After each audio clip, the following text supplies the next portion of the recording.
within our social constraints that, according to the Bible itself, a man has complete control over the dissolution of his marriage, which means that he could simply, if he followed simply the biblical precedent, he could simply say, I want to divorce my wife, no fault divorce, whatever reason it is, and send her away. The ancient rabbis instituted a marriage contract, there's mandatory and binding, that said that if a man wanted to divorce his wife, he would have to pay her a settlement. That in itself represented a huge leap forward. That document is called the ketubah.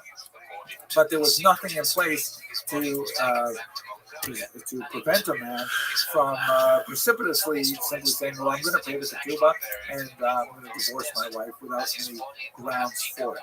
So there was a block put in place that a woman had to consent to receive the divorce before the divorce would in fact take precedent and would actually be fulfilled. There's a lot to say, by the way, about the modern situation of divorce, which is far beyond the scope of our discussion here, but it is a significant problem in contemporary Jewish practice.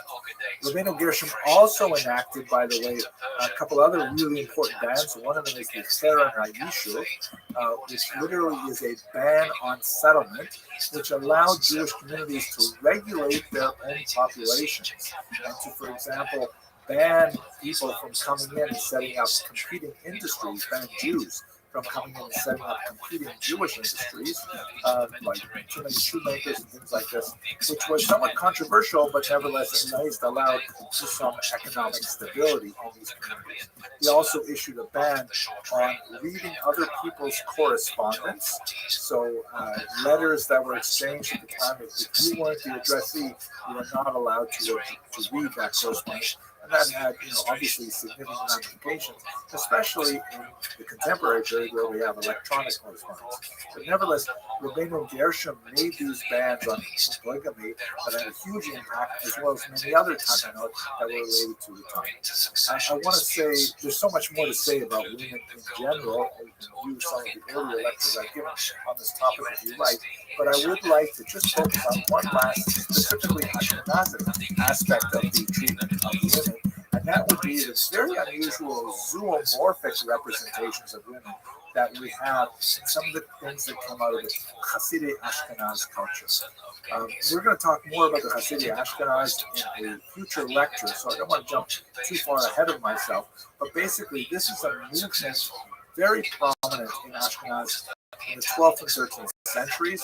It seems to have been something of a reaction to the massacres of the Crusades that we briefly alluded to earlier.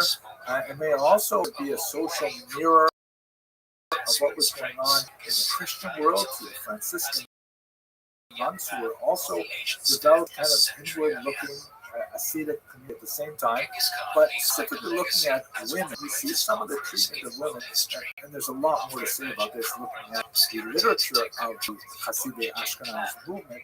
But if you look, that is reflected in the very few pieces of art that we have from that period, largely illuminated manuscripts, overwhelmingly created by Christian artists for Jewish clients. We see something really unusual, and that is the zoomorphic representation of women. Like, for example, if you look at this Machzor, which represents, on the left, you see Moses there wearing the hat that is associated with Jews from the 12th Council. We're not sure whether Jews actually wore this hat, but it certainly appears in a lot of art, so it's useful for art historians. It may be a way for the artists to label Jews, even though it was like a convention more than a reality. We do know that Jews wore the badge. That was a humiliating article that they railed against, but the hats we're not quite as sure about. So on the left is Moses receiving the Ten Commandments. On the right, you have his brother Aaron, who is wearing a distinctly Catholic-looking popish hat, but that's of course because he was a high priest. Then they are followed by a group of male Jews. You see once again the Jews with the Jewish hat. And then look at this. In the back, you have Jewish women but they have these distinctly animal-like heads. It's important to note that the animals are not ugly or repulsive. They are sort of, cute, puppy-like. They have eyes which are disproportionately large for the size of their head, which is associated with cute animals and things like that. So it's not meant to be repulsive, but there's a distinct hesitation to represent women's faces in this Hasidei Ashkenaz artwork. It is something we'll see in other pieces with men as well, but the Hasidei Ashkenaz seem to be, hesitant to portray men, humans in general, but the women in particular. You can see here's another example from the period. You can see on the left, there's a female figure, second from the left. This is the figure of Solomon on his throne. There's demons there and things like that. But notice all of the men are also represented, except for Solomon himself, who is represented without a face, which is also something of a disfigurement or a hesitancy to portray a human figure. Here's another example, however, where Gemini, the twins, both males, are portrayed with animal heads.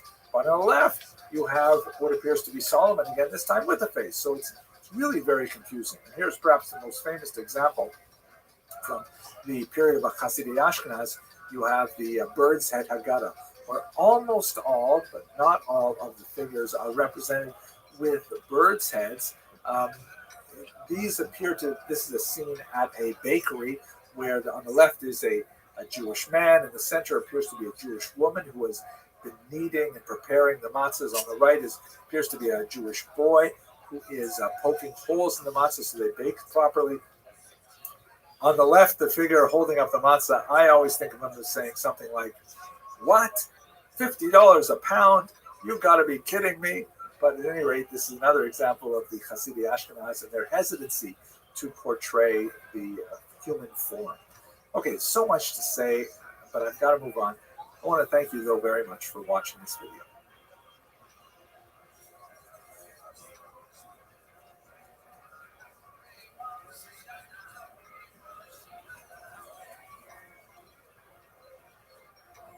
Hello, fellow students of Jewish history.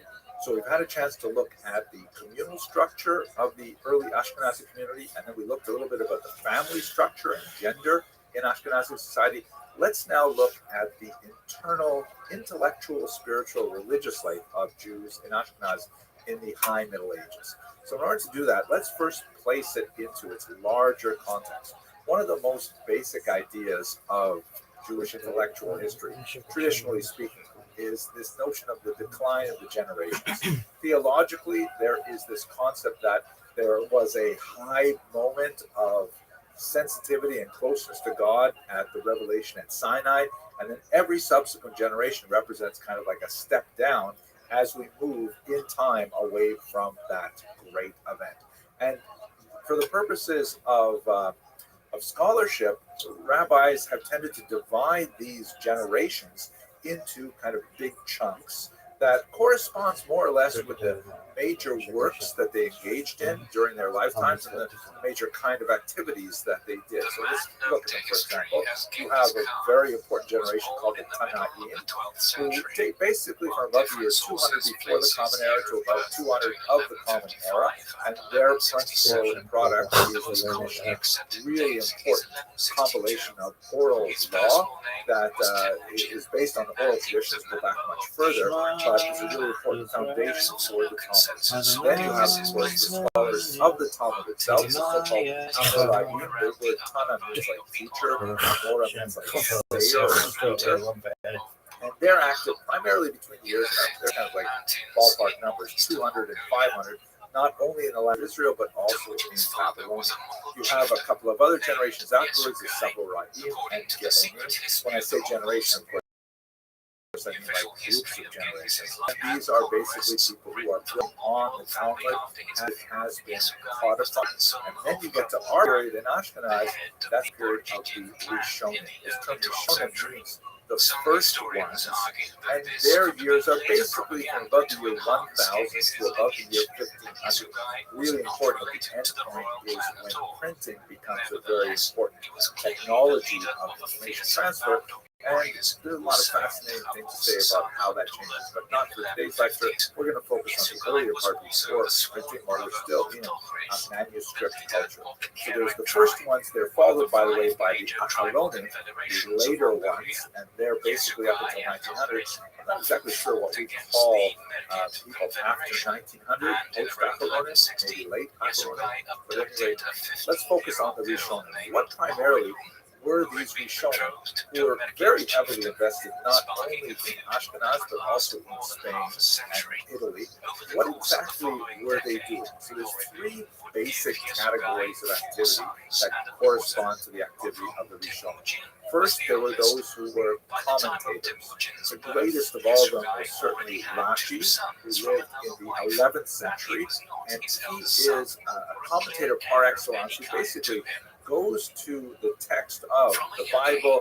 He also wrote a massive commentary on the Talmud, and he tries to sort of help you through it. There are two main things that he does. First is he explains difficult passages in a very beautiful, pithy prose, very, very compact, and it's studied by children, Rashi's commentary, because it is fairly accessible. And secondly, especially in his commentary on the Torah, he integrates the oral Torah with the written Torah, brings in Midrashim, kind of like an anthologizer sort of function. Very, very important. Really, you can't go anywhere without Rashi. People say that you need to learn the Torah with two fingers, one in the text of the Torah itself, and one in the commentary of Rashi. That's why he's so important. But there are many other commentators besides Rashi, although he is famous for Pare, first among people of that regard. Then you have a very interesting thing that's especially associated with Rishonim, the so-called counters. In Hebrew, Mone HaMitzvot, the counters of the commandments. That's because there is this passage in the Talmud that specifically states that there are 613 commandments encoded in the Torah. And so that number was kind of like, just taken for granted for a long time until the Rishonim came along and started saying, well, hey, we've got a number. Let's make a list. Let's go back and let's count them. And so you have many commentators. One of my favorites is the Enoch from Spain, who essentially wrote a very beautiful counting of the mitzvah, which not only describes what the commandment is, a very brief discussion of how one does it, and then finally, very interesting, why we have this commandment. Because many of the Rishonim shy away from that discussion. Because why is not a relevant question. When God says jump, we say how high. Right? We don't say why. Right? So that's another discussion. More theology and history. The Enoch is one of them. Maimonides is a very important one. There's not many counters. We go through and compile it. Now you may wonder, why do we have multiple counters? Why wouldn't we have just one counter and then we're done with it? The fact is, because when they actually got around to counting in the period of the Rishonim, they came up with different counts. Some commentators and some counters say, here's our list, and another counter will say, wait a second, you skipped over 6 that I was including. And you have several that I don't even think are mitzvah, they're not even commandments. And so there's a certain amount of dispute between the counters, and that's why we have multiple lists of counts. But they're not hugely different. If I had to say a ballpark figure, I'd imagine the difference is probably 3 or 4% of the total of 613. But the vast majority they agree on. It is a commandment not to murder, for example. It is a commandment to honor your parents. But there are maybe distinctions that maybe they break into multiple commands. And this is kind of something that grows out of the country are the codifiers. Because up until this point, Jewish law was basically scattered throughout the Talmud, and then later decisions called responsa that are compiled by later rabbis. And if you wanted to know the answer to a question in Jewish law, you basically had to know the entire thing. You had to know all of the Talmud, which is 2,711 folios. That's two sides of one page. So we're talking well over 5,000 pages of text. Very difficult coded analytical text. And you had to know what people had written after that as well. So to know anything to do with law, you really had to have a massive training in Aramaic and in the Talmud and in the Respondent to know whether or not a given chicken is kosher or so. So around the time of the Rishonim, shortly after the counters began their work, some of the counters actually became codifiers. They said, okay, let's organize all this material. We're going to put it into books, we're going to put it into chapters, we're going to put it into numbered paragraphs, and we are going to make a law code out of the instructions that are embedded in the Talmud and elsewhere. It's an extremely important activity. Rabbi Yaakov ben Asher was the author of one of the most important early codes. We have others like Maimonides, who we'll talk about later, and they culminate in the great Shulchan Aruch, the prepared table of Rabbi Yosef Karo at the very end of this period of Rishon. So these are the three basic areas in which many of the Rishonim were quite active. Specifically in Ashkenaz, we should also add one more really important thing, which I think if we had to put it into those three categories, I'd include them in commentators, but it is an especially important group of commentators because it was so pervasive throughout Ashkenaz and beyond, and it has such a massive impact. This is referring to the commentary school called Tosafot, which means basically additions. And these are specifically commentators on the Talmud who take a very different approach than Rashi and similar commentators. So have a look at this page here, and you can see I've sort of broken down a color-coded page of the Talmud. This is actually the first page of the Talmud, and it deals with the laws of reciting a particular prayer. At what time may it be recited in the morning? You see in the pink, you have the Mishnah. You recall that's associated with the Tanaim, the earliest generation. And then below it in the sort of goldenrod, you have the Talmud itself, also known as the Gemara. And it is a commentary on the Mishnah. So the Mishnah is set to writing sometime around the year 200. The Talmud takes another 300 odd years, and it is a commentary on the Mishnah. And basically, you turn the page, and you'll always have in the center either a bit of Mishnah or more likely a long discussion of that Mishnah that is the Talmud. Now, on the inside of the page, towards the binding on the right of this page, you have the Rashi's commentary, and you can see, if you look carefully, that there are some bolded letters written in a bolder font. Those are the opening words quoting from either the Mishnah or the Talmud. And then in the lighter font, that's Rashi sort of helping you through the text. This is what this means, this is what this means, and so on. That's kind of like the basic commentary. Tosafot, on the other hand, they're in the green big column on the left. And this is a huge school of several hundred rabbis active throughout Europe, all the way from England to Kiev in Ukraine, that are doing a very different thing. Rather than just helping you through the text line by line, they're basically taking an analytical approach. By the way, this includes Rashi's grandchildren, who are some of the most prominent Tosafot, and they're not afraid to disagree with Zaidi either. They will say, Zaidi, we don't understand what Zaidi was saying here, because it appears to be quite the opposite. But what does Tosafot do that's so unusual? Well, basically, they take an analytical approach where they say, okay, this is what it says over here. This is what Rashi says it means. But if you go 600 pages later in the Talmud, you'll see something that apparently contradicts it. How can this be? How can we have a contradictory passage in the Talmud? And so they will endeavor to try and reconcile them or discuss that perhaps they're referring to different situations. But basically, they take a very holistic, analytical, critical approach that was exceptionally important in advancing the intellectual life of Ashkenazi Jewry, because it took the Talmud from basically a kind of a text that you would read and slowly absorb it to something which was, really subject to searing investigation and held up to a very high standard of analytical rigor, and I think it had a major impact on the Ashkenazi mind in particular. Okay, let's stop here. I want to, in the next video, look at one of my favorite parts of Ashkenaz. That is in the south, the region of Provence, which is far from the Ashkenazic center, but shares a lot of elements with it. Thank you very much for watching. Temujin had the support of most of the Borjigin clan and was attracting many talented followers from humble backgrounds to his cause. These included Jesmer. Hello, fellow students of Jewish history. Thank you for coming back and watching more about the fascinating history of Jews of Ashkenaz. So today I'd like to look at the southern region of Europe, which is really only partially Ashkenazic because it's kind of like a borderland region, the region of Provence. And it basically follows the Rhone River that extends basically from Lyon down to Marseille.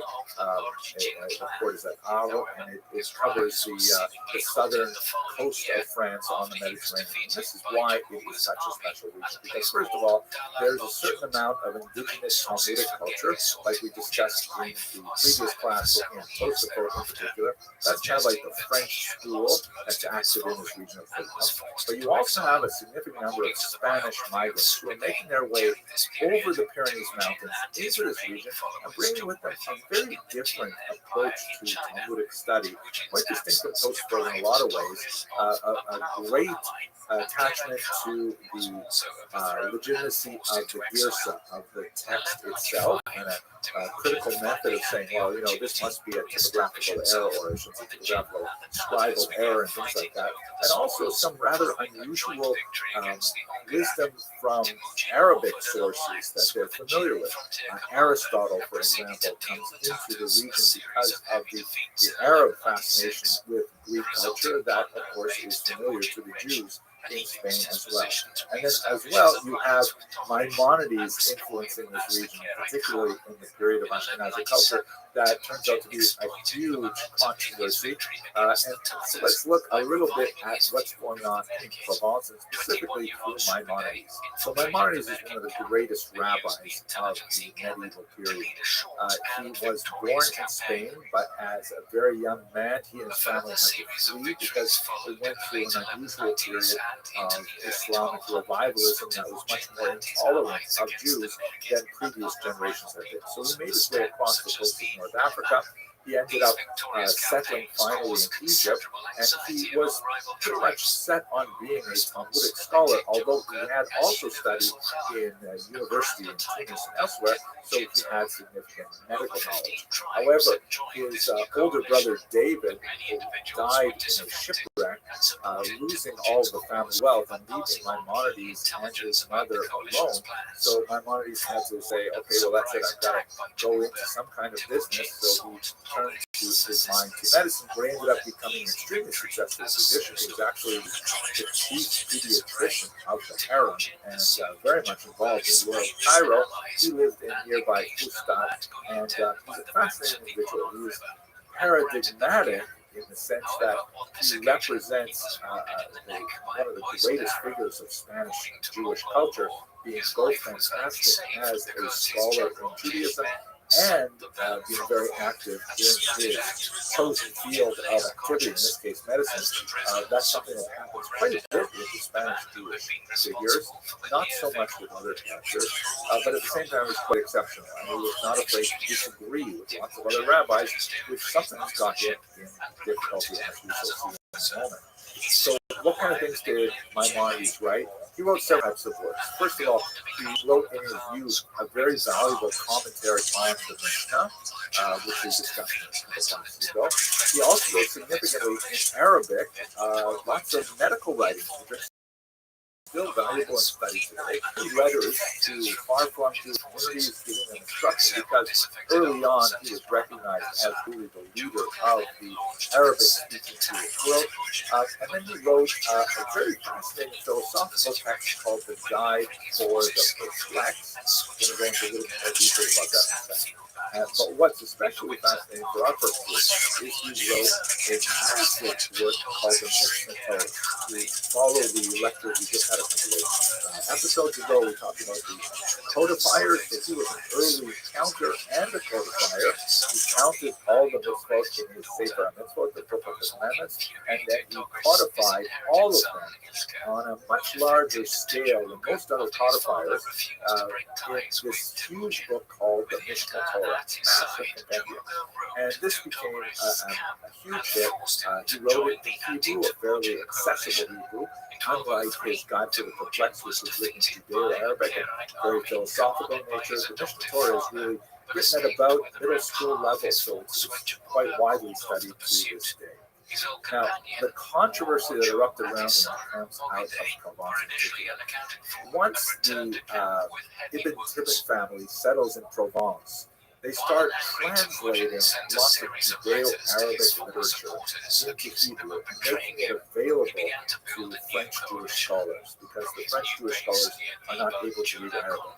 And a lot of it is like so valuable, like the great Husserl work, the great ethical work, Philus of the Vavos, and they also translate Maimonides' Guide to the Perplexed. That gets them in a lot of trouble, because there are a lot of French scholars who look at this and oh my gosh, what is this respect he has for Aristotle?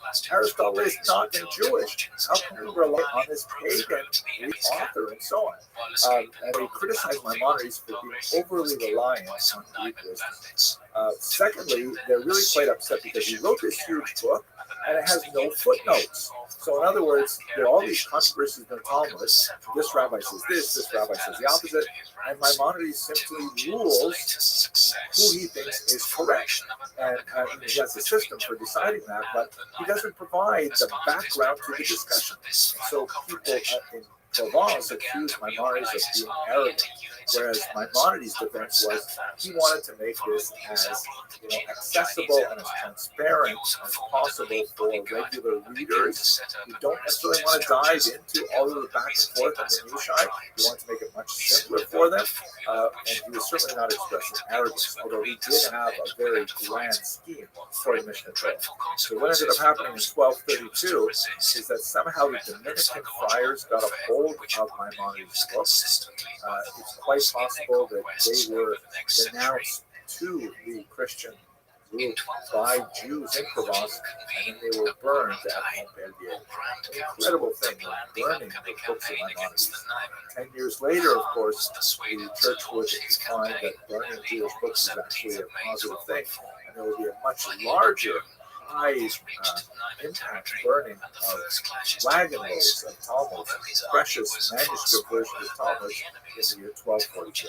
But this was all around Maimonides' works, which were now beginning to circulate in Provence at the time. And the controversy kept going for a while. Was it okay to study Maimonides? Was it not okay to study Maimonides? And eventually, the rabbis came to a compromise where they placed a ban on studying philosophy until a person reaches the age of 25. That was considered the minimum level of maturity before a person could study these things like Aristotle or Plato without being turned aside from traditional beliefs. So that's basically the controversy that swirled around Maimonides in Provence. Thank you very much for watching. Despite this, the Naiman army resisted bravely, but Temujin's initial charge caught them off guard. The Mongols gradually surrounded their valiant enemies as they retreated up the slopes of Mount Nachu. Hello, fellow students of Jewish history. Let us conclude our discussion of the inner mind of the Ashkenazi community by looking at a very unusual indigenous movement called the Hasidei Ashkenaz. And they are a movement of thinkers in the 12th and 13th centuries who are especially associated with a kind of reaction to the Crusades. They tend to be far more strict and ascetic than many other groups, but they left a lasting impact on the Ashkenazi community, even though the movement itself tended to peter out, especially with the expulsions that would occur in the 14th century. So basically, we have to look at the Crusades to understand the Hasidei Ashkenaz. The Crusades were a movement that was initiated by Pope Urban II, you see his image here, that said that we have to come to the assistance of our Byzantine church neighbors. and allow Christian pilgrims to gain access to the holy sites which were controlled by the Muslims. The patriarchs had complained that this was not happening, and so Pope Urban II took advantage really of a unique economic moment in Northern Europe to proclaim these great sort of like military parades to Jerusalem called the Crusades after the word cross. And they turned out to be a massive initial success. In this map here, there were several crusades that went along several different routes. And in fact, they were at least initially successful in driving out the Muslims from Jerusalem, and they established some footholds in Israel. Although they were later ejected by the Muslim reaction, there was nevertheless a lot of archaeological remains as we built various castles like that in Israel. Now, why that is especially important for us in terms of Ashkenaz is because a lot of the Crusaders were not regular soldiers. They were like, ragtag bands led by people like Peter the Hermit, who said, essentially, why should we schlep all the way to Jerusalem if they did use the word schlep? Why should we drag ourselves all the way to Jerusalem to fight non-believers, infidels? We have infidels right here in the Rhineland. And so rather than, focusing their energies on making their way all the way down to Jerusalem, they attacked the Jewish communities like Speyer, Lawrence, and Mainz in the summer of 1996. These are absolutely horrific massacres. And there's a lot to say about exactly how they unfolded. I've spoken about them in previous lectures, so I'm not going to go into details. But these were massacres that came out of the blue, and they actually had a remarkable impact on the community there with horrible stories of Jews committing suicide rather than submitting to baptism, of horrible entire families dying under these circumstances or burned alive in synagogues and so on. And it left a lasting intellectual scar on the spiritual life of Ashkenaz. Now, how that was expressed in terms of thought is what we see primarily in the activity of the Hasidei Ashkenaz. So let's turn to that, and I refer to you some of my earlier lectures on crusades if you want to get more specific aspect of it. But I was focused on the life of the Muslims. What were the Hasidei Ashkenaz all about? So perhaps the most important document of this movement is this one here, the Sefer HaChasidim, the Book of the Pious. The word Hasid means pious one, and it actually has been borrowed all the way since the biblical times to refer to groups that follow an additional level of stringency in religious observance. Yehuda HaMaccabee, for example, in the Maccabean revolts, his followers were called Hasidim. And this unusual book, Hasidei Ashkenaz, is attributed primarily to Yehuda the Chassid, who lived between the years 1150 and 1217. It's a fascinating book, and it would be great to go into much greater detail because it has all kinds of really cryptic stories that have a lot of realia in them about the life of Jews in Ashkenaz, relationships with non-Jews, and really surprising things about what Jews and what kind of trouble Jews got into sometimes and so on. So the major themes in this book of Hasidus include self-denial, martyrdom. It really was part of the zeitgeist of that era, the spirit of the time, where a lot of Christians were also thinking in this way about the need to self-flagellate, the need to achieve atonement for sins and so on. And the Hasidei Ashkenaz would practice some unusual things like, for example, atonement rituals after death, before burial.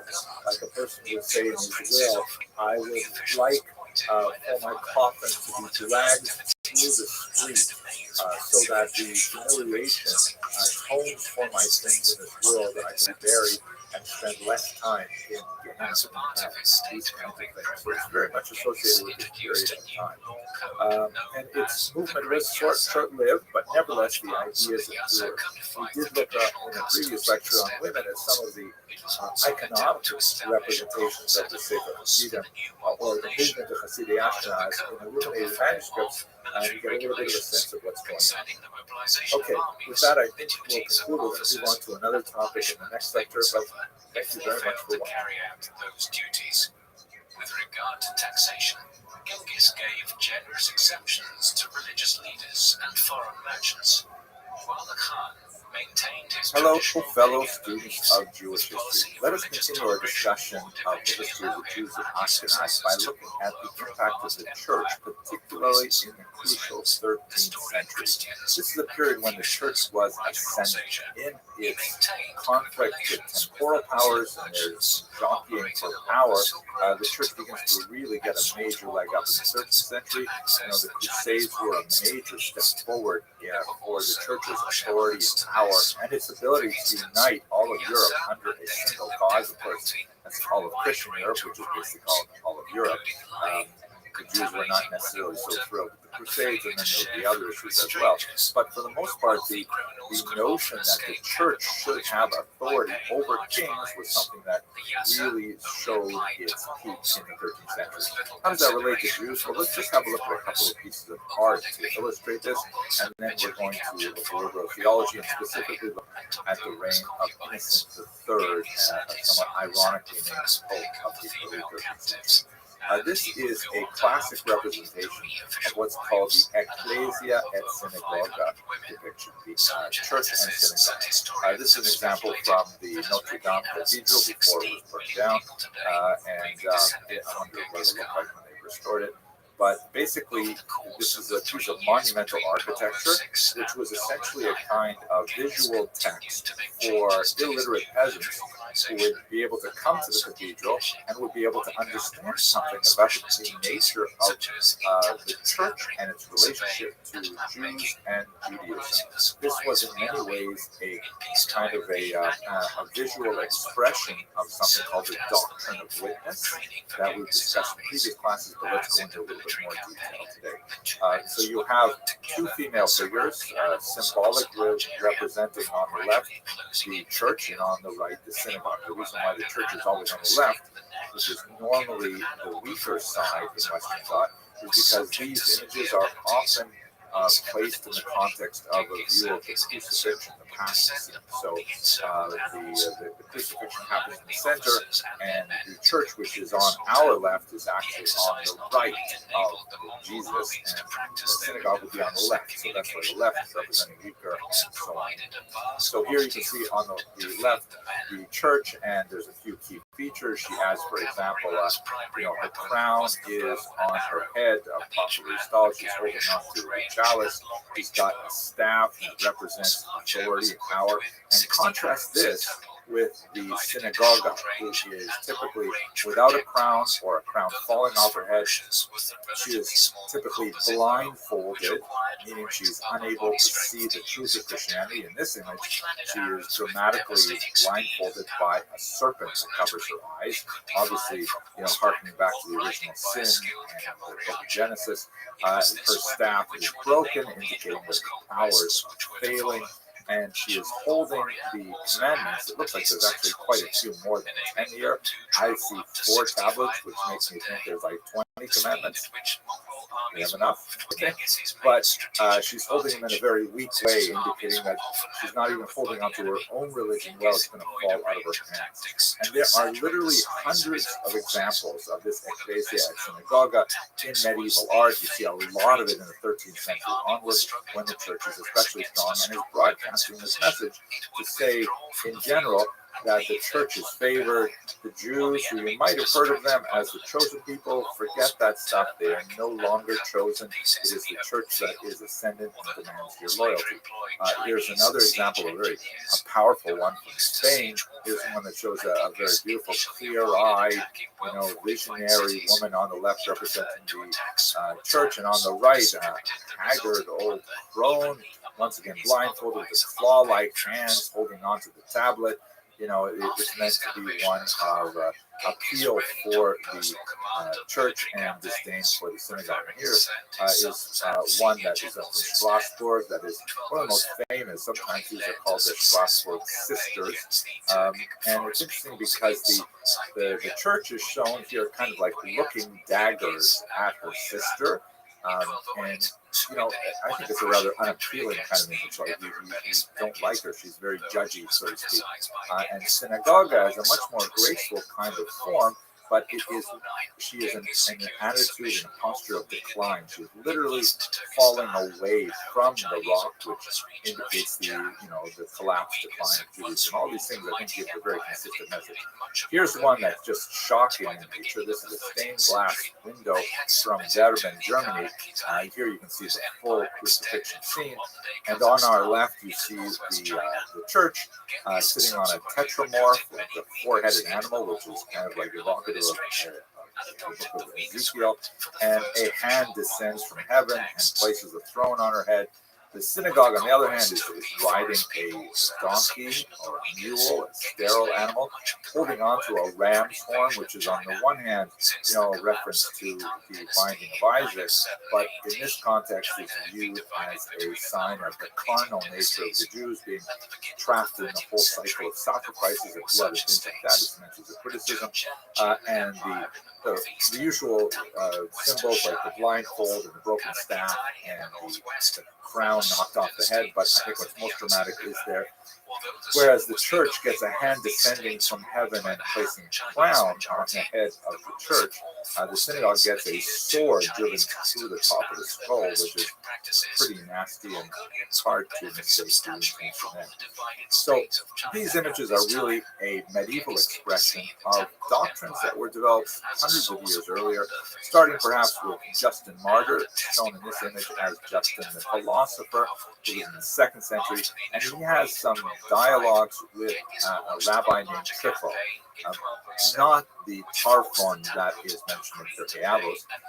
And there you see some of the basic themes of a carnal Israel, Christians as the true Israel, as the Jews are not the Jews, the Christians are now the Jews, that why don't the Jews convert to Christianity? Well, they're obdurate, they refuse, they're stubborn, and so on.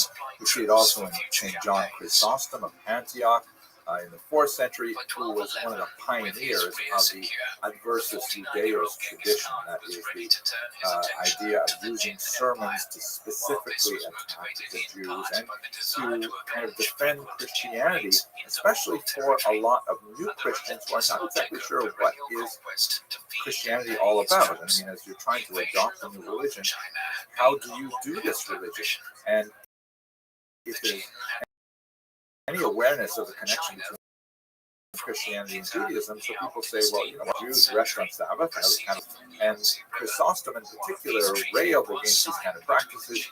But it's interesting that from his complaints, you get a sense of what must have been happening in Antioch in the 4th century, that apparently Christians were going to Jewish synagogues, they were participating in Jewish Yom Tov, they were even engaging in prayer with them, they were eating the holiday foods and things like that, and this was like, Chrysostom really wanted to put a stop to it and separate them. But what I think is most important to understand, even though we can talk about the conflict between the church and the synagogue, what's really crucial is that St. Augustine of Hippo, who was a rough contemporary with St. John Chrysostom, had a very different kind of view of the place of Jews in an increasingly Christianized Europe. Specifically, he viewed the fact that God had a relationship with the Jews as a sort of like foundation for Christianity. He refers to Judaism as the desk of Christianity, right? You put your papers and you write upon the desk. So the Judaism is sort of like the foundation. And in fact, he validated the continuing observance of the Torah by the Jews as a positive sign indicating their faithfulness and so on. Now, he did certainly believe that they were wrong for not adopting Christianity, but he said that it would be very wrong for Christians to somehow kill the Jews. Not only is this a clear violation of thou shalt not murder, among other things, but it also represents a stumbling block before the ultimate justification of the truth of Christianity. That's the idea of what he called the doctrine of witness, which basically means the Jews must be kept alive until the second coming of Jesus, so that the Jews who were the original Jews, the original people to whom Jesus preached, would be able to somehow confirm that yes, this is the Messiah that we have been waiting a long time for. Now, if there were no Jews around to do that, Christians would never ever really know for sure if that was true. I've talked about this in many other classes, so I don't want to go into more detail here. But it's kind of like, if you think of it like, here, I'm an iPhone user. I like my iPhone a lot. And I use it all the time. I've been an iPhone user for many, many years. If someone were to give me a Samsung, and I were to say, wow, this is so much better than my iPhone, I'm never going back, that would be a huge win for Samsung. But if, on the other hand, I was already a Samsung user, and then you gave me a new Samsung, I would say, okay, yeah, this is definitely an improvement. I don't really know better than this. The only way I know is if I was originally an iPhone user and then I switched, then I could validate the Samsung choices. So that's essentially how St. Augustine envisioned this doctrine of witness. But there was a big downside to it, and we see this very clearly in the 13th century. The downside is that the whole system only works if the Jews are in a slightly degraded state, meaning if the Jews are successful and profitable and prosperous and happy and all things like that, then their constant presence while Christians who wait for the second coming is corrosive to Christian faith.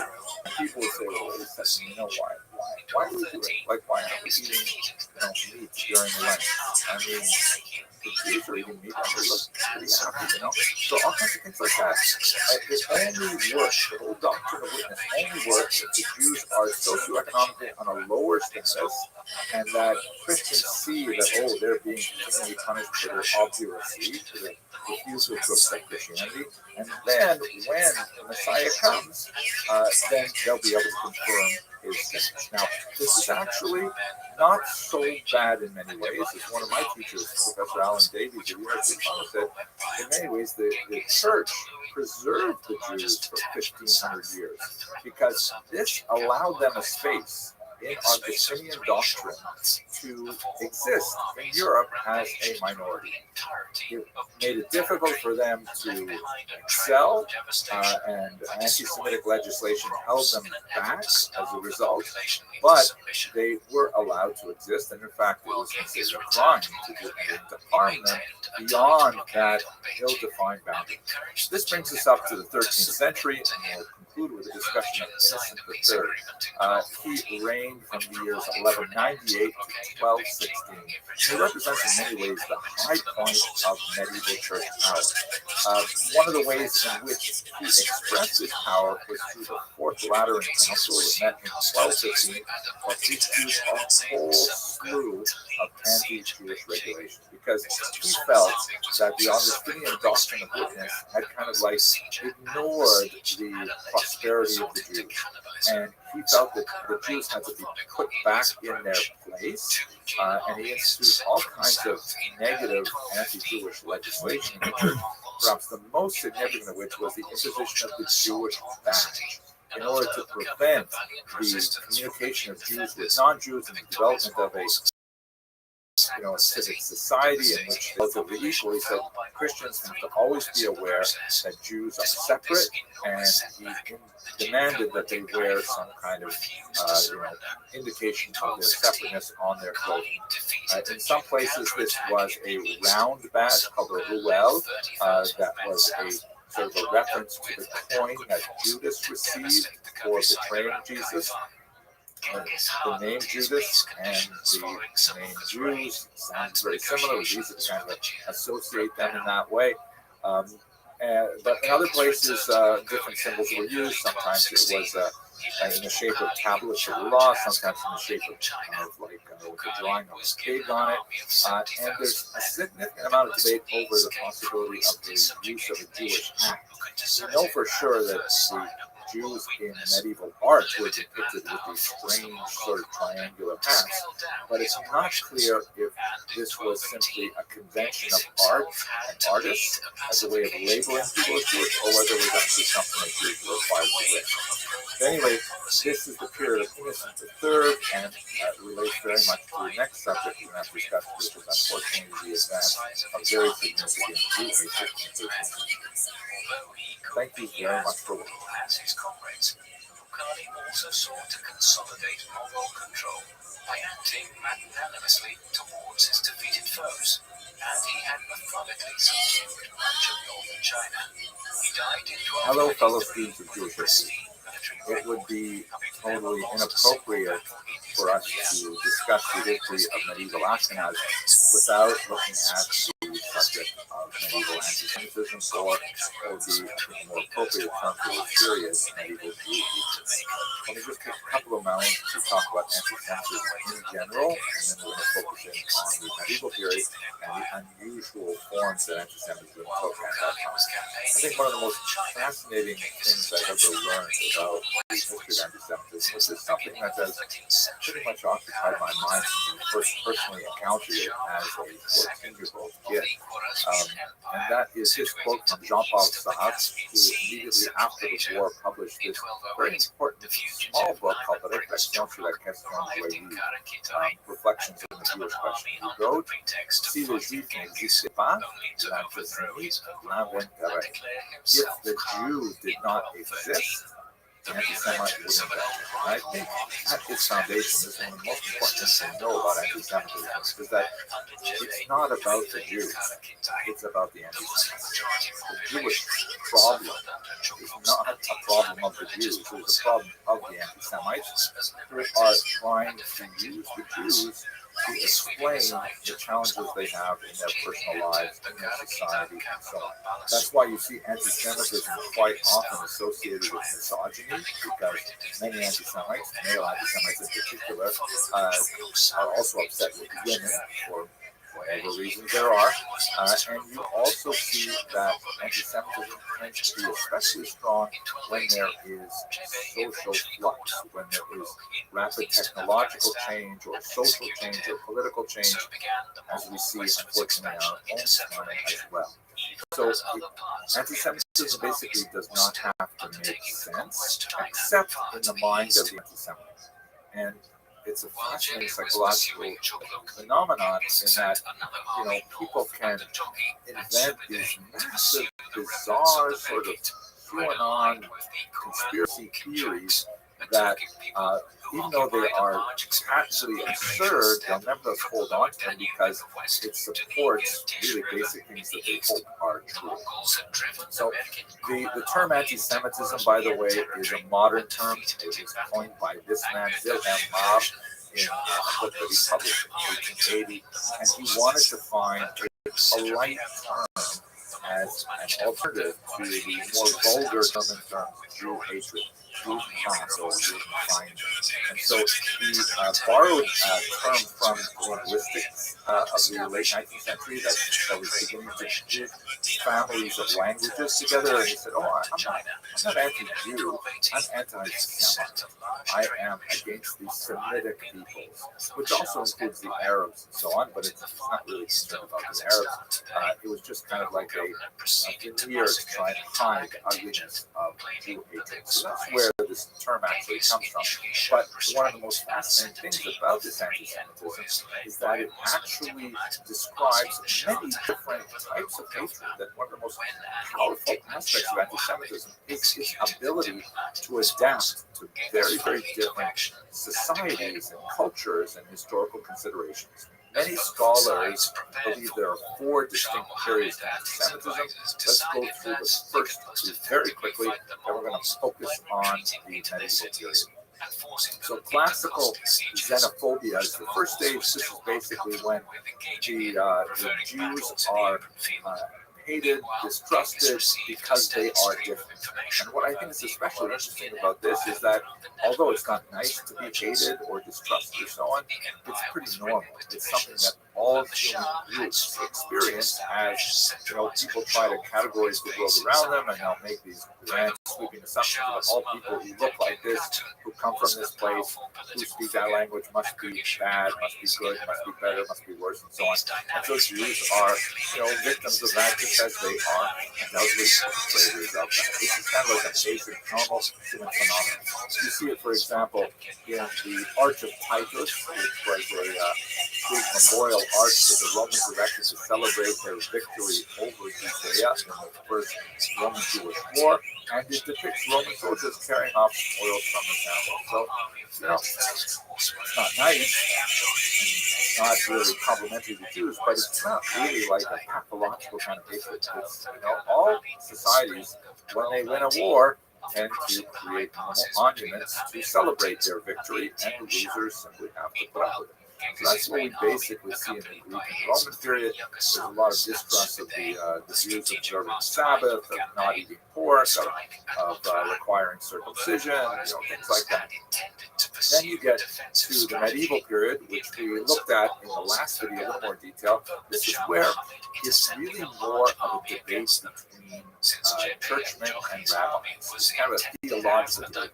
It has real world significance. It will actually, translate into violence, particularly when we get into the 13th century and onward. But, it's basically Christianity is better than Judaism. These are the reasons why, and Judaism pushing back. That's really what we see as in the early medieval period of Christian Jewish anti-Judaism. But then we get to the period that really gets weird, and that's really what affected the Jews of Ashkenaz in particular. This is the period of medieval anti-Semitism, where some absolutely bizarre beliefs that have no basis neither in reality nor even in religious texts for these bizarre behaviors that people attribute to Jews. Most notoriously is the blood libel, which is one of the most hated and feared charges that were labeled at the Jews from the 12th century on. This was the absurd argument that Jews somehow needed to consume the blood of Christian children for one of various purposes. So I'm going to come back to that in a second. I just want to take us to the modern period, and then let's go back to the medieval and focus on that a little longer. I just want to mention that the fourth period of anti-Semitism, which is the period that we still exist in today, in the early 21st century, is called modern anti-Semitism. This is a period where we can use the word anti-Semitism because that's really what it was invented for in the 1880s by Wilhelm Marx, and it has the characteristics of two basic things. The first is an idea of racism, which is a fairly new concept in Western thought, the idea that people can be divided not only by language and by religion and color, but specifically by an ill-defined sense of race, and that the Aryan races, which are associated with Northern Europe, lighter skinned and so on, are superior, and darker races associated with Africa and so on are inferior, and the Jews have a unique role as a kind of parasite race that live off the healthy societies around them. Tie that together with another very modern element, and that is the notion of conspiracy. That the Jews are locked in a world conspiracy to somehow dominate the globe, and it's definitely a sinister conspiracy. And you can see that, for example, in some Nazi propaganda, and you see it also in modern propaganda with things Jews are accused of making 9/11 and making the COVID crisis. Either they make the Trump or they make the vaccine. It doesn't really matter as long as it fits the mind of that society. So that's really what we are in today in modern society. Let us return now to the medieval period, which is associated with the period of Ashkenaz. Two really crucial aspects of it. The first is the notion of the blood libel. This originates first in Norwich in the 11th century, 1144, and like many of these blood libels, there's typically, it begins with the discovery of a body of a child that is, sadly, horribly murdered and abused. Now, this is something that occurs in our times as well. This is something that happens in all societies. Unfortunately, there are some people who are predators who attack children, God forbid, and the population, when they find the body of a child, they're justifiably upset and enraged, and they look for a victim. And quite often, in the medieval period, beginning in 1144, there was this charge that, the Jews must have done it. And typically what happens next is there will be like a popular anger against the Jews. There may be a pogrom. There may be a judicial affair, some kind of trial that results in the punishment of Jews without evidence and so on. And in fact, in some cases, like in Blois in the 12th century, sometimes there's not even a body, but nevertheless, this rumor goes around, and people, get this idea in their head, and they go out and attack the Jews. But it proved to be an extremely, sticky concept, to use the modern market term. It was a term that people latched onto, people really thought about the blood libel and believed it. So you can see in this remarkable map from Encyclopedia Judaica, the remarkable spread of this strange notion, which maybe we'd call like an urban legend. It went all through Europe from that 12th century initiation. And it exists right up through the 19th century, and there are a few cases of it even in the early 20th century. Absolutely terrifying example of the spread of this noxious idea. Simon of Trent is perhaps the most well known. This is an illustration from the Delft Chronic, which has been colorized.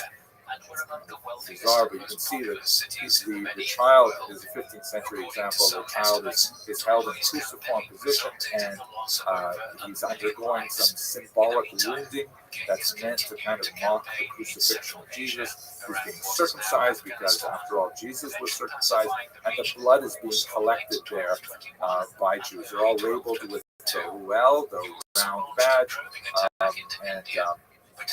and what are they going to do with the blood? There's all kinds of stories about this. The thought was that the Jews had a particular stench called the Feuchterjudeum. These were made in blood. There was this idea that Jewish men menstruated, and they needed to replace their iron loss by drinking Christian blood. There was especially the association with Passover and the belief that the blood had to be mixed into matzah, into the unleavened bread, and so on.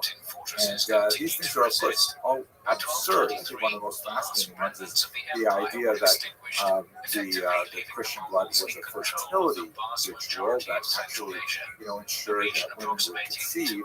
And some scholars even point out examples where Christians would come to Jews and say, "Listen, we're having trouble having a family, and could you sell us some of your Christian blood?" Absolute crazy.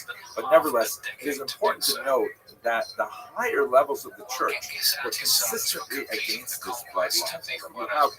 The Jews would run to the Pope and say, "Hey, this is crazy. We're being persecuted for these crazy ideas." And the popes would issue proclamations and bulls and things like that to say, "It's not true, the Jews don't do it." With very few exceptions, Simon of Trent happens to be one of them, where he was actually, as you can see in this image here, he reached the stage of Beatus Simon Martyr, the sanctified Simon Martyr, which was actually along the path of sainthood, a really remarkable kind of progression ideas. There was this. The upper church, really tried to defend the Jews here, but it was something that bubbled up from the lower elements of society, including the lower clergy, who were often illiterate. They couldn't even read the proclamations if they wanted to, and they tended to push this idea along. And it was an ongoing scourge of the Jewish community, so much so that if you look in the laws of Passover in the Code of Jewish Law, you'll see a 16th century comment by the Ramah, Rabbi Moshe Solis, who says, "Hey, listen, if you live in a place where the blood libel is possible, then on Passover, even though red wine is generally preferable, don't drink red wine. Use white wine so there'll be less temptation for people to think that maybe, God forbid, you're drinking Christian blood. Nevertheless, the idea of the Jews attacking Christian children and then killing them for blood is something which is still widespread throughout most of the medieval period, even though it has no basis in reality whatsoever. Related to the blood libel is another rather bizarre charge called post-desecration, which actually had a little more enthusiasm from the church because it ironically reinforced the transubstantiation debate that was related to something that was called the Eucharist controversy of the 14th century. And this is basically the idea that Jews, if they can't, God forbid, steal a Christian child through abuse in this nature because of their vicarious desire to reenact the passion, then in fact what they would do is they would seize the communion wafers that are consumed during Catholic ritual, and they would torture those wafers instead. Here's an example from Passau, Germany. You can see it's kind of like this whole broadsheet sort of tells a story in a comic book form.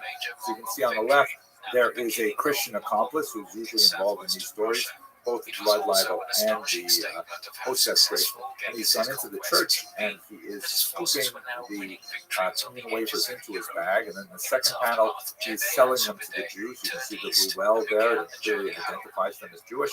The Jews take it back to their synagogue. And then in the last panel, they torture the wafers by stabbing them, and blood drips from them. You can see in the background an attempt on the artist to reproduce the Hebrew lettering of the Ten Commandments. Then, going to the second register here, a Christian police officer essentially says, "Hey, what's going on in there?" And the Jews attempt to get rid of the wafers. They throw them into the oven, and miracles happen, like the figure of a small child appears in the flames, and doves fly out, and they're caught by waiting angels. But the next, all of that part is kind of like ridiculous and doesn't happen, but the next part unfortunately does happen. Angry villagers come in, they seize the Jews, they behead them, they torture them, they take them off for further punishment, including in the third panel here, the Christian accomplice, and then the synagogue is rededicated as a church.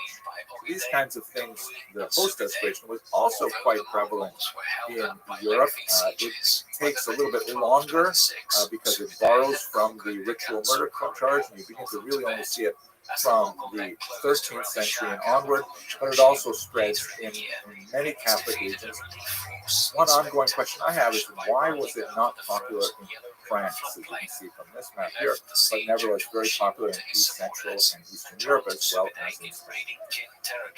One last reflection before we leave this very difficult topic, which is an unfortunate aspect of the experience of the Jews in medieval Ashkenaz, and that is to note that, my father, Oliver Shalom, would say, blessed memory, plus ça change, plus c'est la même chose. Even in the 21st century, you have prominent people who continue to push some of these crazy ideas. This is a work by the Italian artist Giovanni Gasparo that is a modern, hyper-realistic representation of the story of Simon of Trent that we saw in earlier images. And as you can see, it's such a gross representation of anti-Semitic depictions here. You can see the picture in its fullness on his website. There's like these angels that are crying, and above when they see this horrible thing happening. Here's these awful Jews that are represented with really actually modern faces, like modern Hasidic style peyote, forelocks, and so on, and horrible elements of torture. So it's hard to understand why people are seized with this hatred even today. But unfortunately, that is part of the Jewish condition. Okay, sorry to take you through this difficult period. Lots more happy things to discuss once we get past the explosion. Oh, and the Black River. Thank you very much. In 1258, the Mongol Empire would eventually extend nearly to the Mediterranean Sea here, before the expansion ended. To the east, Ogedei also launched the Hello, first fellow students of invasion Jewish of the history. Korean So, Peninsula. as we near the end of our discussion of early Ashkenaz, the main feature that characterizes the 14th century on is the movement of Jews from Ashkenaz primarily to the east. This is partially a negative phenomenon as Jews are driven out through the rise of anti-Semitic motifs that we saw in the last lecture, and the Black Death in particular. But it's also a kind of a positive movement in that Jews are welcomed, even invited into Poland, and we'll discuss that in the last lecture. So as you can see from this map here, there are repeated expulsions of Jews from many regions. France, 1182, 1306 is the largest expulsion, 1321, and then 1394, very large one as well. You might ask the question, wait a second, why are you expelling people twice? Now, once you expel them once, obviously what happens is they are invited back because their role in the economy is so crucial that they are actually invited back, sometimes on a limited basis, sometimes on a larger basis, because the economy simply cannot move without having the flow of credit that Jews are largely responsible for. So this is something, a phenomenon that really proceeds apace in the 14th century in particular. Now, you might wonder, what changed? Why is this different? Why did this all of a sudden happen? So here's a remarkable depiction of the expulsion from France in 1182. You can see the Jews who are identified by the well there are worried expressions on their faces as they make their way to the east. And on the left you can see the king there, who is kind of like he's got this very evocative gesture of please run along now, but this represents the 12th century in France, which really set a tone that will be followed for the rest of the century. What changed? Why expel them now? Why didn't we have expulsions before, but now all of a sudden we have an increasing number of them? One reason is certainly the influence of the church, which expands dramatically over the 13th century, in particular as we saw under Innocent III. Secondly, one of the ways of dealing with the death load, particularly if it is the nobles who are borrowing money from the Jews, is simply to get rid of those whom they owe the money to. We see this happening, for example, in England's expulsion of Jews and so on. It represents a one-time payout, as all of a sudden that debt is discharged. But on the other hand, you have no more income as a result of taxes generated by the Jews who are involved in money lending in lower parts of society. And third, you have the popular hostility that is accelerated by the spread of ideas like blood libel and oath desperation. So these kinds of things are coming together and increasing the pressure and the attractiveness to nobles who are indebted to Jews to simply get rid of them. We also see a kind of a larger phenomenon that's especially clear in the major expulsion of Jews from Spain in the 15th century, of this kind of like drive for purity, this drive for, to use the phrase used in Spain, the purity of the blood. Like we should have a homogenous society. We should not tolerate pockets of minorities of people who believe differently than we do. It's a very frightening kind of idea that will not only affect Jews, but will affect dissident Christians as well. The idea that Europe has to occupy a kind of monolithic peak of having no other faith other than this one particular faith, it's something that we see building in thought in the Middle Ages. Now, this is accelerated, this phenomenon is accelerated by the Black Death, which was a horrific plague, the bubonic plague, that ravaged Europe in the middle of the 14th century and took decades before it abated. You see it here, for example, in this terrifying retrospective by Peter Brugge the Elder that's titled The Triumph of Death. And, what a horrific kind of image. If you zoom in here a little bit, you see that there are skeletons that are carting away, corpses and finding individuals who are still alive here and there, picking them up, cleaning them up. They're dying in all kinds of horrible ways. And here, this terrifying image, it seems almost very modern, that there's this coffin that's open on one end, and this army of skeletons, army of death, are herding people into the coffin. Whereas you can see on either side of the coffin, there are other armies of the dead that are preventing people from escaping. A horrific kind of depiction of the terror that must have been experienced by Europeans, as like in some places, a third to almost a half of their populations were killed by it.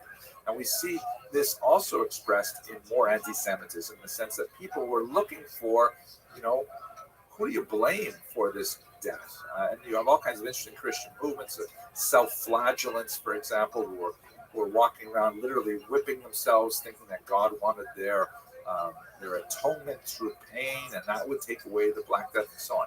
But of course, it's always very easy to blame the Jews. So here's an interesting example of one of the legends that was very prominent at the time. This is from also a 16th century representation, and it's in English, so it's especially valuable for us.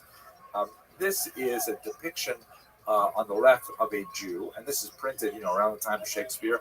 There have been no Jews in England since they were expelled in 1290, so doesn't even know what a Jew would dress like, but so he's sort of given him this kind of turban-like outfit, which is not historically accurate at all.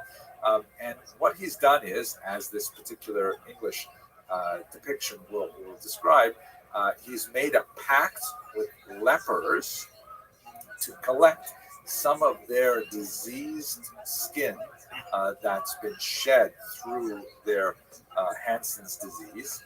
And then he has gone to the aquifers of Europe and has dumped this poison mixed with other things, as we shall see, into the well. And that poisoned the drinking water, which of course that had nothing to do with bubonic plague. It was spread by a particular kind of bacillus that was on a flea, that was on a rat, that spread throughout Europe. But at any rate, as he dumps it into the water, then spinning up out of the well comes this demon that urinates back into the water, and that creates the poison. And of course, part of the basis of the concoction that would create this poison is the blood of a Christian child. As you can see on the cross, there is a Christian child. Let's look at the next page here, where we can actually read some of this here. It's quite fascinating. If you look at the top line, we can read it together here, and you can see the shoulder note says, "A great infection throughout all Europe, by reason the water in their wells was poisoned." So in the top line it says, they allied themselves in concert with the diverse lepers, by whose succors and means they made an ointment. Kind of strange spelling, but the 16th century. With a confection of the blood of man's brine, composed with certain venomous herbs, wrapped within a little linen cloth, tying a stone to the same to make it sink to the bottom. They nightly cast in the said infection into all the fountains and wells of the Christians, whereupon this corruption engendered such dangerous diseases in all Europe that there died well nigh the third person throughout the same. Roughly 1/3 of the population dying. So this is, you can imagine if you're living in the middle of 14th century and these horrible deaths are happening all around you, and you look for someone to blame, and you hear a legend like this, in the medieval mind, there's a certain amount of credibility that is associated with such an absurd statement, especially if you build on top of the blood libel and the post-execration charges. And in fact, what we see frequently throughout the period are collections of Jews, as in this one in Strasbourg, for example, and their public burning in seeking vengeance for the death of the Black Death. Horrible, horrible period. This is when you have an accelerated movement of Jews away from Western Europe and towards Eastern Europe. That would be the final chapter of this particular series on early Ashkenaz. It's actually a positive chapter, but for now I want to say thank you very much for listening.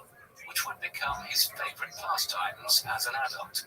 While Temujin was close to his siblings, his closest childhood friend was a boy from the Jadara clan named Jamuka. And the two Hello, fellow students of brothers. history. So we've come to the end of this particular series of classes on early Ashkenaz. The last couple of classes have been really fun, as we look at bloodline, post-desecration, Black Death, expulsions, yikes. But Thankfully, it ends on an up note because although Jews are being driven from their homes in Western Europe, Eastern Europe is turning out to be a haven for Jews. In fact, Poland, which is later united with Lithuania in a massive commonwealth stretching from the Baltic to the Black Seas, will actually be like this beautiful new home for Jews for several hundred years. And Jews will sort of riff on the term Poland in Yiddish, Hebrew, excuse me, as Polin, which means in Hebrew, here we will rest. Here we will rest. And this is because whereas in Western Europe had all these negative things going on, in Eastern Europe there was a recognition of the value that Jews had to initiate the economy, and so they were actively attracted into the Polish-Lithuanian Commonwealth and offered the possibility of settlement there to engage in various economic functions to which the largely agrarian population was not well adapted. We see this, for example, here's a beautiful example of a Jew, kind of like a Jewish family really coming to Poland and seeking the refuge there. And the king who's up on the stairs is magnanimously saying, well, why don't we let them in? I mean, they seem like nice people, right? So this is especially noted in the various charters extended to Jews, like the Statute of Kalus, which is shown here, a 13th century statute. This is actually a remarkable representation of it by the great 20th century Polish Jewish artist, who was saying, like, look how amazing it is that the Polish king actually viewed the Jews positively and would invite them to the region. Jews were heavily involved in the early economy. And some of the earliest coins that come out of Poland actually have Hebrew lettering on them, like this one here, which says Meshko Karo, or King Meshko, written right on the coin, because the Jews were the early vintners as well as engaging in all kinds of other economic activities. So by the time you get to the 18th century, you see in this map here, large populations of Jews throughout Poland, and it would constitute really the bulk of Ashkenazic Jewry going into the modern period. Although Jews in Poland would still retain the definition of themselves as Ashkenazic, which harkens back to Germany, they would nevertheless be overwhelmingly concentrated in the East, far more than they would be in Western European countries. And at the pinnacle of their activity there, which goes beyond the time frame that I really set for this mini course up until about the year 1400, they would create something absolutely fantastic called the Council of Lands, sometimes called the Council of Four Lands. This was basically a uniting of all of the Kehilot, all of the communities, the municipalities of Jews throughout the Polish-Lithuanian Commonwealth in a single coordinating body, which in many ways allowed the Jews to function on a meta level, almost on a state within a state level, making sure that they regulated their internal behavior according to Talmudic law that was particularly occupied with things like commercial law and marriage law, and ensured that men who did not give their wives a guest were still under the authority of the overarching Council of Lands. This is a page of minutes from the Council of Lands. And according to many historians, following the thought of Shimon Gitno, shown here, a great historian from Eastern Europe, this represented really a high point in Jewish civilization as a whole, because the Jews had sort of evolved to a point where they could exist as a society, fully participating within the diaspora environment without having to have a state of their own. Gitno, of course, was non-Zionist.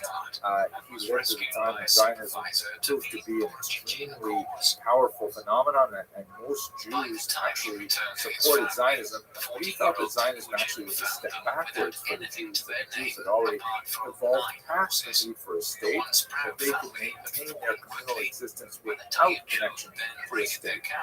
Sadly, Dumo himself was killed by Nazis, along with most of the people who did not see the value in having a Jewish state, at the very least, as a refuge for Jews in the face of anti-Semitism.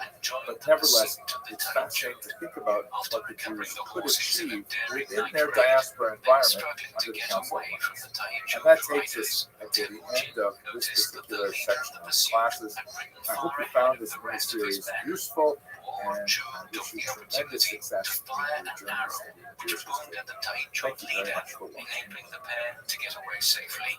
Over the next few years, Temujin and Orju would build up a band of loyal raiders. During this period, another gifted warrior named Borukul joined Temujin and became a close companion. In around 1178, when Temujin was 16 years old or so, he rode to Ogila territory in Orju's company, and claimed Ponte as his bride from his proud father. Died September, having been away for several years. 2 years later, Temujin would suffer one of the worst humiliations of his life. A large medical raiding party of 300 horsemen descended upon Temujin's camp and scattered them. Although Temujin managed to escape with his brothers and his mother Oilun, I want to express our appreciation at the Jacob, Jerry, Madeline, I do to enable Temujin's flight. wedding As in he your pondered family, how to recover but his wife, tonight and this Temujin year reached is out to the sponsored by Jerry, Kerang chief, remember the Doris, 10th and birthday. appealed to Our him by dear friend, reminding him remember, of his even sworn in fact, brotherhood with that's the word that we Temujin's see late that father, Yasugai. she passed away on the Doris 6th night of accepted Hanukkah. And Temujin those of as us his that adopted son and organized a large army to fight the Mengid. both The as alliance a prevailed constant in the presence of ensuing light campaign, and and beauty Ponte and was grace. rescued. And During the their time capability in that Merkin we captivity, held Ponte forth had been that given served to for the great brother of the Merkin years. chief. Also, as a At lifelong time learner, for liberation, someone she was who pregnant was with his always child. present in Nevertheless, personal when hero Ponte and gave that birth to a son brought in life to our lives 1182, through her Temujin accepted the child as his own and We gave him the also name honored Jahve. the upcoming bar The mitzvah following year, of the Ponte grandson of gave Jeremiah, birth to a Aaron second son, Yisrael, a Isaac, biological and child that's of coming up Temujin Hanukkah, was named later this month. Chagatai, who would And never stop especially reminding still his with the father fact that this is of approximately Johi's June illegitimacy. also this brand new Now in his heretofore early unused 20s, great media Temujin that had was deployed over established the last himself number of as years, a reasonably powerful Mongol leader, but also one who was widely feared and respected for his I bravery. want to just His main rival offer during a this quick period was introduction so that Jafuga, his can childhood friend here and at the sworn feel like brother, one of the who was family. by the early Even from 1180s afar, the leader in the of the theater and Jagarat the clan. that you shared with us. The two men had This crossed particular paths topic, again and as not only part the of the timing is coalition so against important the because Mengid. the nature After of a our couple of community is years, really they went their fascinating. separate Not like ways, back in the each with so many ambitions to different unite backgrounds the and so many Mongols different under their identities leadership. come together for Although the Jafuga could unity count on of the large Jewish people. numbers and the Understanding where support we of an come from, older that and is more the conservative foundation upon generation, which we are built as Temujin that had the multifaceted support community. of most of the We couldn't be Borjigin more clan pleased and and was appreciative that attracting we have many the talented chance to followers be able to from learn from humble Dr. Abramson backgrounds to his about the cause. nature of that These multifaceted community. included With Jessamine, that, I a again recruit from one of appreciate the the late tribes who night for lived you in the and northern forests, just and express his appreciation 10-year-old for Dr. brother, Jacob and to be Shubidei, able to who, together despite like his youth, would soon become Thank a you very much trusted for that and kind talented warrior. introduction, Rabbi Posey. I'm really grateful that I recorded it because this will give me an opportunity to play it for my mother later this month, I'm sure, especially getting out the summer. And this has been a really tough last couple of weeks, I have to say. There's been a lot of news about the Jews in the internet and public discourse, and not always in a positive way. In fact, I noted that yesterday the phrase "the Jews" is actually the top trending item on Twitter, and that just can't be a good thing. And a lot of it has to do, of course, with the topic that we're discussing today, and how various celebrities and figures have made some news out of that. Our original topic, which we discussed many months ago, Rabbi Posey and I, was we were going to look at the topic was Jews of Exotic Communities. That was kind of like an innocent title, that thinking that we go to different parts of the globe and look at communities that were perhaps less Ashkenazic, meaning like less conforming to the expectations and standards of Ashkenazic society, which happens to be for the last 200 years or so the dominant Jewish community, but by no means the only Jewish community. And then as the political and social environment began to change over the last few weeks, we decided to shift this a little bit, and we're going to look specifically at the core issue that seems to be affecting so many people in a negative way in recent weeks, and that's the issue of color. I'm going to avoid the term race because I feel that it's not a helpful term. It has very little scientific merit. There's remarkably little difference between the races other than what we perceive on an exterior level. But we do perceive differences in skin color, and unfortunately, we translate that often into some negative attitudes that are quite harmful.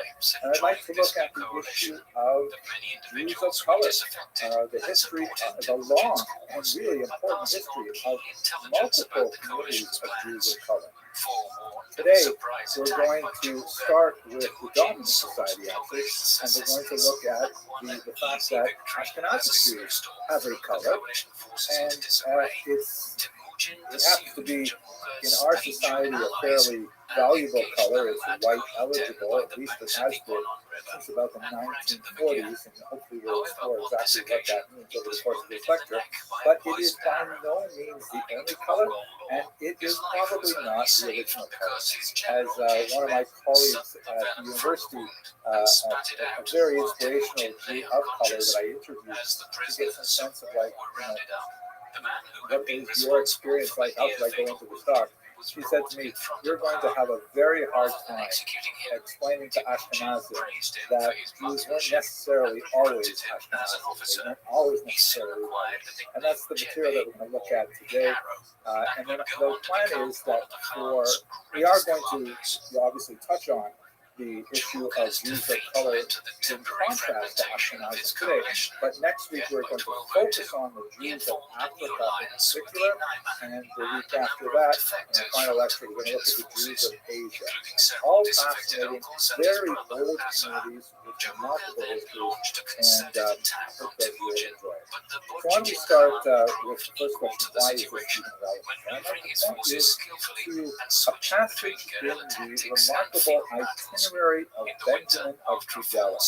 This is a 12th century traveler who, as you can see from this map here, started out in northern Spain, the city of Tudela, made his way over the top of the Mediterranean to Provence and then down through Italy, all the way through the major cities of the eastern Mediterranean, and a lot of time in Israel. And we're not exactly sure of his itinerary, but he may even have rounded the entire Arabian Peninsula. And everywhere he went, he recorded details of what he saw. Specifically, he's interested in the Jewish community, so he talks about how big the Jewish community is in these places. He talks about, the famous personalities who lived there. He describes some fascinating people in Provence, for example, and great translators, Ibn Tibbon, and when he goes to the east, he talks about the false Messiah, David Alroy, and some amazing stories that for a long time he was the only source. But he also says a lot about local trade and ethnography, and in fact, in many places he is the only source you have for all kinds of information worldwide. He was a remarkable traveler. It's the kind of journey that really only a Jew could take at this time, because he was able to travel in the post-Crusade era through Christian and Muslim lands, relatively unmolested, and it is an absolutely remarkable document. It was valued as soon as it came out, and it was translated into multiple European languages. Unfortunately, the earliest versions of the manuscripts we have are somewhat corrupted. They were probably edited by various handlers for things that were important to them at that time, but nevertheless it remains an absolutely remarkable source. Now, in the context of his travels, he has something to say about the Malabar coast of India. That's on the lower west side of India. And it is probably someplace he never visited. He speaks about a lot of places that he didn't visit, places that he heard about from other people when he came to neighboring areas. So it does not appear that he actually saw this himself, but nevertheless, this is what he reports. I'll read Hebrew and then I'll translate. So speaking about that region, so the whole area no Yehudim in those areas, there are about 100 Jews living there. The whole Anshe Haaretz, everybody who lives there is black. By Yehudim, okay. And the Jews too. Their name Yehudim Tovim Bali Mitzvot B'neihem Torah Moshe and they're good Jews. They perform commandments and they have the Torah of Moses and the prophets, the Davar Muat and Talmud Halacha, and they also have something of the Talmud and of the Halacha. So here it is in English. Basically, he's talking about reported speech about a place he probably didn't visit, but he heard it. Isn't that fascinating? Everybody there is black, usually traveling in more heterogeneous zones, or maybe he's not traveling too heavily in African zones. And he says, and you know what, the Jews are black there too. And the next thing he says is, like he says about every single community that he visits, what's the quality of their Torah study, how observant are they, and he just puts them in the same kind of category as everyone else. Like their blackness just happens to be an incidental factor, much like if they were left-handed. Like if you were to say, just by the way, isn't it fascinating? This community is so unusual because most of them are left-handed. Wow. And now that I've told you that fun fact, I'm going to tell you all kinds of important things about it, like they are Christians. By the way, I have to go look it up. Left-handedness is not pronounced in the Jewish population more than the general population, although that may have not been the case throughout much of the medieval period, because unlike many cultures, Judaism does not consider left-handedness to be a disability. So what I'm trying to say about this particular example is that Benjamin of Tudela, when he encountered the idea of black Jews, he just he said that's a fun fact. But it's not really that important. It's kind of an irrelevant fact. Like I said, everybody has red hair, and then I went on to what is actually important. And in a nutshell, I'd like to do that with tonight's lecture. To look at what are the sort of unusual fun facts, as it were, and then focus on what's really important. And unfortunately, we live in a time right now, like today, where these issues are of exaggerated importance and often in a very deleterious manner. Many of us have been concerned by the apparent rise of the Hebrew Israelite movement, which is a movement that has connections to Judaism, although at the same time also to Christianity. And normally, this would not present any kind of challenge to the Jewish community, as they are not the first, and I certainly think they are not the last group of people who believe that they are of Jewish extraction. And there may, in fact, be some merit to that. That's going to be something we'll discuss in great detail next week. But what's frightening about this is that there's an unusual militancy among some of those groups. For example, this is from a protest that occurred just last week here in New York State, actually in the holy city of Brooklyn.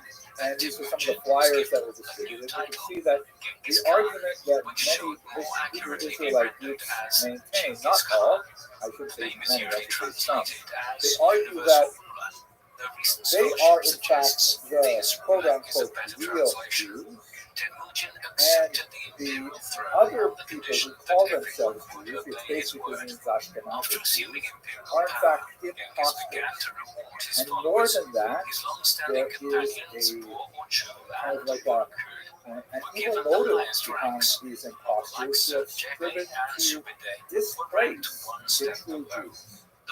And there's just a lot of nonsense going on with that. I myself can tell you that I've been a nationality Jew all my life, and I've never had any attempt to displace anybody else for no Jewish identity. As far as I'm concerned, they're perfectly welcome to believe whatever they want. It doesn't really bother me. I hope they don't impinge on my beliefs about my identity. And as you can see from this flyer, there's also strange admixtures of Christian elements as well. Many of these Israelite movements, they prefer generally the term Israelite to Jew, borrow heavily from Christianity or lean Christian in their beliefs as well. And they tend to draw from some of the nastier elements of Christianity, like this passage from Revelation 2.9, referring to the synagogue of Satan. By the way, I unfortunately I have to spend a fair amount of time every day over the past 2 weeks going through my YouTube feed and the comments to make sure that it's a little bit cleaner before my kids see it. And as soon as I see the synagogue of Satan, I'm very grateful to YouTube because now I can ban people for life for my channel. And I think I have enough banned people in my list that they can have their own synagogue of Satan. They don't have to bother mine. I shouldn't say it, but let's go. It's not a joke, because some of the more extremely deranged people who associate with these movements have been associated also with terrible violence, including an awful shooting in Jersey City and some violence in upstate New York as well. Beyond the violence, we should note that there are many Israelite congregations that have very good relationships with other Jewish movements, even if there's still disagreement about who is Jewish and who is not. And a lot of this wrangling over who gets to use the term Jew to describe himself has caused chaos among the various black Israelites. And I think this is probably the first time in my life that I've ever quoted a professional basketball player, LeBron James, but I have to say that I identify very much with what he says about this current controversy. If you are promoting or soliciting or saying harmful things to any community that harm people, then I don't respect. I don't.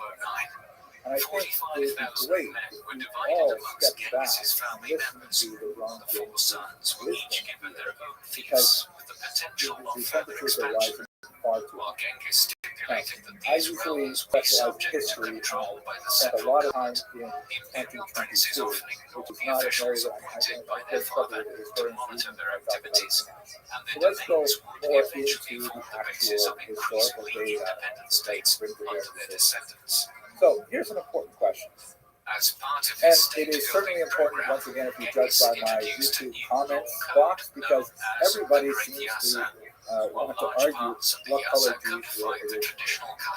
Let's try and figure out that question. What does the historical data suggest? We have no clear-cut answer from biblical texts or archaeological texts, but we do have some scientific data, and we do have some very suggestive data from both biblical texts and archaeological data. Let's start with biblical passages, for example. According to the book of Genesis, the roots of the Jewish people are in southern Iraq, very close to Kuwait. Abraham and his wife Sarah originate from the city of Ur, and that pushes down right in the Persian Gulf region. Later on, several other family members who may already have come from Ur and married in from the region of Padan Aram, which would be in Syria. Now, even if one does not want to take the biblical passages at face value, one has to recognize that when they were circulated in antiquity, if they were way out of whack with people's sensibility, people would say, hey, wait a second, how can it say we come from Ur because we physically look so different than all those Ur people? And we don't have evidence of any of that objection. Secondly, if we assume, and it's not necessarily an assumption we have to make, but if we assume that the people who live there today